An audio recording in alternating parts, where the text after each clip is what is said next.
What's going on, guys? And Chris Chaos back here with another Raw 4-1-1. 4-1-1 is all the things you need to know about Monday Night Raw. Now, a lot of info to get to. As you can see, I made the notes again. You can check those out right there from top to bottom. Anyway, alright, what we're going to do now, listen really fast because I got a lot to say. I'm going to try to do it quick, like always, but I'm long-winded. Alright, here we go. Show starts, Punk's out, talking, Triple H comes out, blah, blah, blah, announces the Hell in a Cell main event. It's going to be a triple threat match between Alberto Del Rio and CM Punk, who both deserve a rematch, if you will, for the WWE title against John Cena. First time ever triple threat in a Hell in a Cell. This is set up to be pretty awesome. Alright, after that, Punk talks a little bit, and then Johnny Ace comes out. Johnny Laurinaitis comes out, and he fires CM Punk because CM Punk needs to be fired. Triple H vetoes that idea and says, if anybody's going to be doing the firing here, it's going to be me. You're not fired. Punk, yay, yay, yay, yay, yay. And then Triple H says, by the end of the night, somebody is going to get fired. Excuse me. Then we go into our first match. It's going to be 8-man tag team match. And I got to read this. I printed some of my tweets out because I'm going to do a video about it later. I wrote a tweet. The match was Sheamus, Air Boom, Justin Gabriel versus Christian, Wade Barrett, David Otunga, and Michael McGillicuddy. Just as soon as I thought about it there for a second, I posted this on Twitter. I said, alright, let's see. We have 2 Africans, 1 white, 1 black, an Irishman, a Canadian, a Brit, son of a legend, husband to a singer, and Evan Bourne, if you will. I said that about covers the situation intact. Because Evan Bourne, well, I could have said, and then high flyer, but then Justin Gabriel's a high flyer, Kofi's a high flyer, So anyway, alright, so moving on. Oh, by the way, the faces win this match, and there's this awkward, I'm going to get you, Sheamus Christian stare down. Possibly building towards something for later #1 contender for the World Heavyweight title after the whole Mark Henry, Randy Orton thing is over. Alberto Del Rio versus John Morrison. Sorry, Jomo. Squash match. Absolute squash match. I was behind on my DVR. I fast forwarded not even 2 minutes. My 30-second skips, and the match was over. I mean, that's how much of a squash it was. Anyway, but it was good for Alberto Del Rio to have that. It's just bad that it just happens to happen to be Jomo. Sorry, Jomo. You'll get him next time, I'm sure. Hugh Jackman out. Promote himself, promote his movie, blah, blah, blah. Cheap pop, by the way, for the fans in Cleveland. Although I have to go back to Twitter again because I made another reference around this time, I believe, talking about Cleveland sucks and they're all losers. I was like, and then I said, yeah, true story. And then Dolph Ziggler and Vicky come out, and Dolph says exactly what my tweet was. It's like it was in his mind. It's like he was reading my tweet on air. It almost word for word exactly what I said. Anyway, Vicky comes out. She's in total cougar mode. I mean, total cougar mode. Dolph gets jealous. They have this thing. Hugh Jackman says, you know what? I like underdogs, and I'm going to find an underdog to beat you tonight. Dolph says, bring it on. I'm the best on Raw. Blah, blah, blah.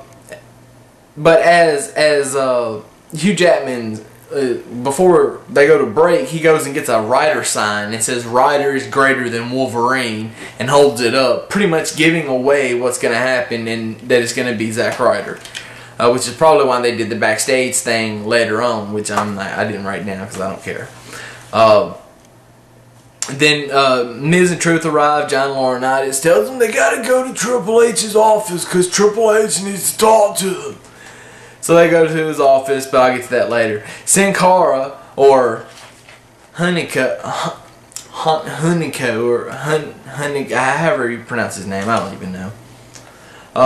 Versus Cody Rhodes was scheduled to happen, but never happened. Cody Rhodes comes out, goes to get in the ring, and then the original Sin Cara comes out. They brawl. The original Sin Cara gets the best of him.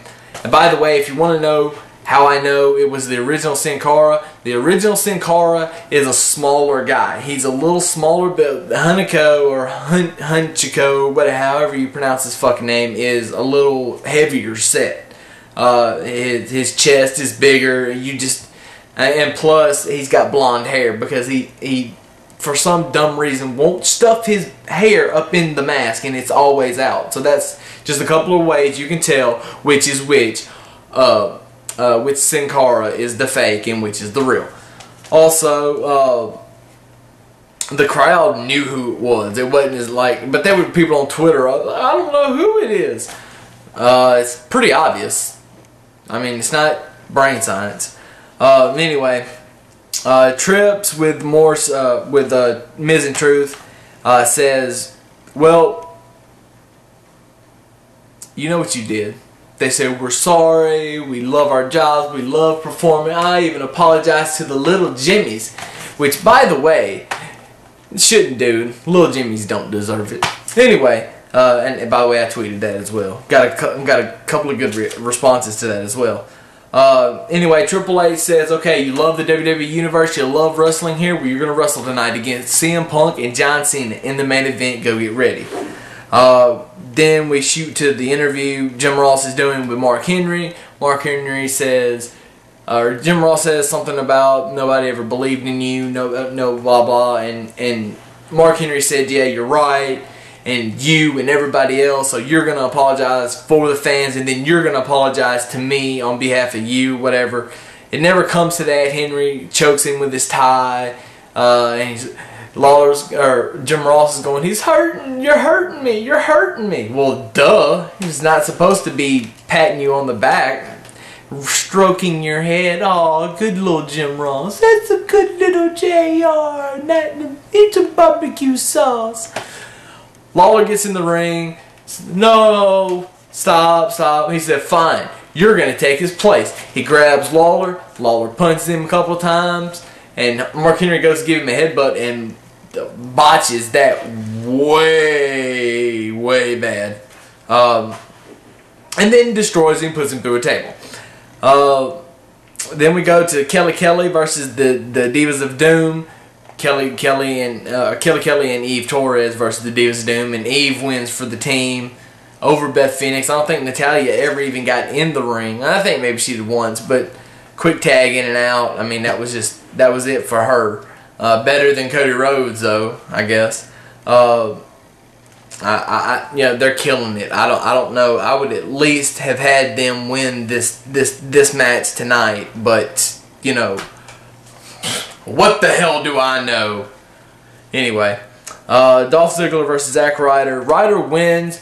Vicky slaps Ryder when he's in the ropes after a double clothesline. They're double down. They're both down, and while the referee is telling Vicky to leave ringside, Hugh Jackman gets up on the apron and decks Dolph Ziggler. The punch was nicely thrown, and Dolph sold it very well into the Rough Rider. Ryder wins. 1, 2, 3. Celebrate. Then we go on to the main event: Miz, Truth versus Cena and CM Punk. Punk wins. John Cena stayed in the ring most of the time. Hot tag to CM Punk. CM Punk comes in. Boom, boom, boom, boom, boom. Attempt to go to sleep. Countered. Miz and Truth get bumped into each other. Truth goes flying. GTS. 1, 2, 3.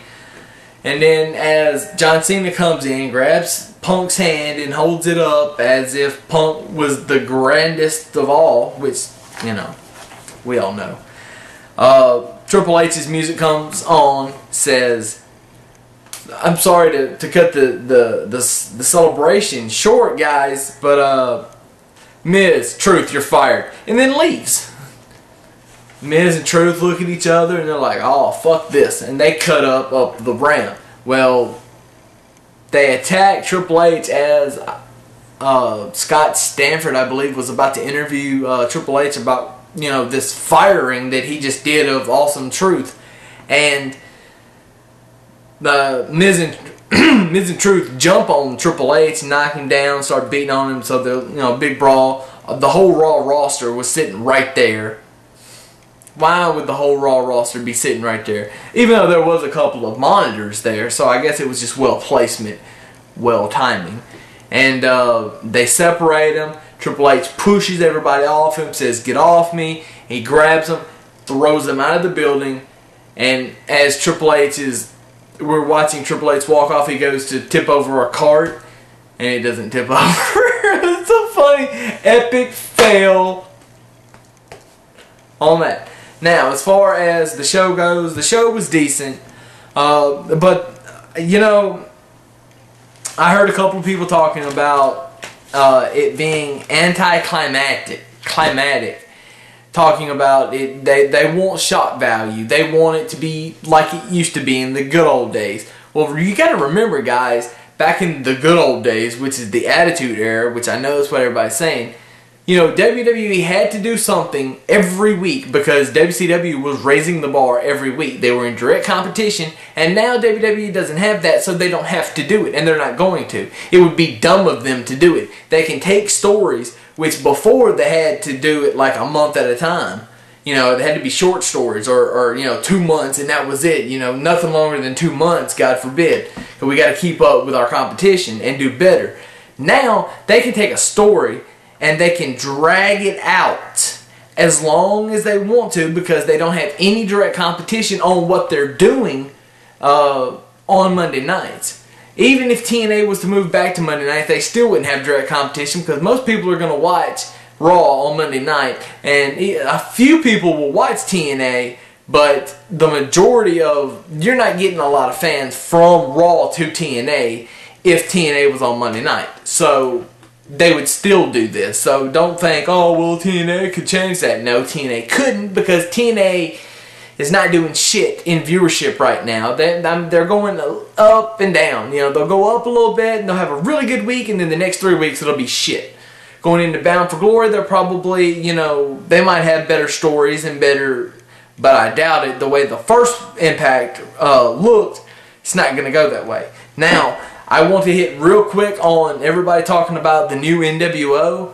Look, the new NWO is going to be shit. And it's not going to be good for the company right now. Everybody's talking about, oh, I want to see the NWO. It's going to be the NWO coming back. It's going to be Nash and Punk or Nash and Truth and Miz, and then Punk's going to be the. No, it's not going to happen. It's not going to happen. And if it does happen, there's a good chance that Chris Chaos is not going to watch this shit because it's going to be like the Titanic going into the iceberg. They're thinking that this is a good idea, and out of nowhere, they're going to hit an iceberg, and the fucking ship is going to go down. Not the whole company's not going to go down, but you know, that idea is going to sink. And it's going to turn out not great, because people are not going to want to see this. Especially if they use the NWO name, which they can. WWE has the rights to. They don't have any of the original members except for Nash, and Nash is very limited in what he can do, apparently.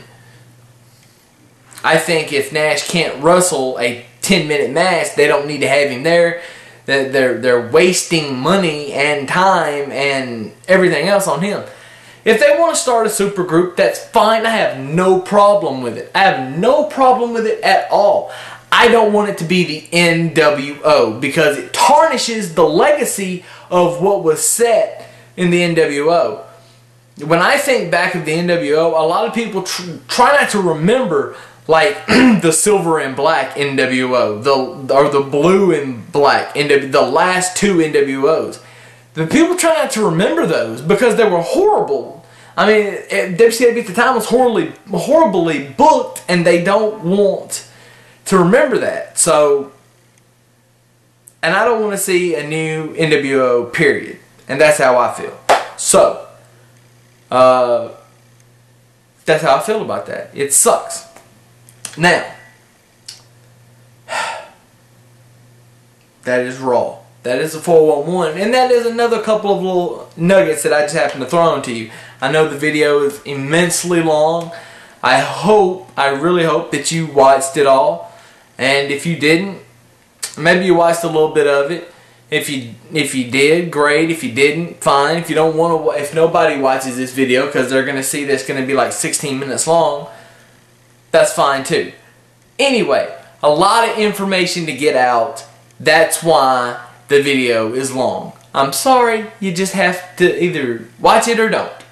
I'd rather you watch it, but if you don't, that's fine too. I'm not gonna be pissy and everything. But the next video is gonna be funny. I promise you. So for now, Chaos is spoken. Deuces, as always. I will see you guys later. Ha ha.